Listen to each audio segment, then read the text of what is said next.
Hi friends, இங்கே பாருங்கள். நம்ம இன்னைக்கு ஒரு இப்போ ட்ரெண்டாக போயிட்டுருக்க ஸ்கேலப் நெக் டிசைன் பார்த்தீங்கன்னா, நிறைய பேர் எனக்கு இந்த ஸ்கேல் எங்கே கிடைக்குதுன்னு தெரியல, இல்லைன்னா எனக்கு இந்த ஸ்கேலப் கிடைச்சாலும் அதில் சரியான ப்ராப்பராக எனக்கு அந்த ஸ்கேலப் டிசைன் வரலைன்ட்டு நிறைய பேர் ஃபீல் பண்ணிகிட்ருப்பீங்க. உங்களுக்கு இந்த வீடியோ யூஸ்ஃபுல்லாக இருக்கும்னு நான் நம்புகிறேன். இது பாருங்கள், நான் இது இந்த ஒரு நம்மளோட சாரீ அட்டையோட இருந்து நானே இது ரெடி பண்ணது. இது பாருங்கள், உங்களுக்கு ஒரு 1.5 இன்ச்சில் மட்டும் 1.5 இன்ச் வச்சு நானாக ஒரு சின்ன ஸ்கேலப் மட்டும் இது ரெடி பண்ணினேன். இந்த ஸ்கேலப் மட்டும் ரெடி பண்ணிவிட்டு, இந்த ஒரு ஸ்கேலப் வச்சு அடுத்தடுத்து ஒரு 4 ஸ்கேலப் நான் ரெடி பண்ணிவிட்டு, இந்த 5 ஸ்கேலப் சேர்த்து நான் டோட்டலாக அந்த ஒரு ஸ்கேலப் வச்சே நான் ட்ரா பண்ணிவிட்டு அதை நான் சிசர் கட் கொடுத்துருக்கேன். இதில் உங்களுக்கு என்ன பெனிஃபிட் பார்த்தீங்கன்னா, நம்ம ஸ்கேலில் உங்களுக்கு சரியான ப்ராப்பராக வரல அப்படின்ற பட்சத்தில் இது உங்களுக்கு ரொம்பவே யூஸ்ஃபுல்லாக இருக்கும்.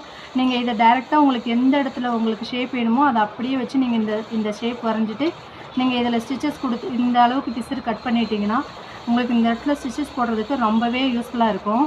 இது மாதிரி இன்னும் யூஸ்ஃபுல்லான டிப்ஸ் நான் கொடுத்துட்டே இருக்கேன். என்னோடய பேஜை ஃபாலோ பண்ணிக்கோங்க. Thank you friends.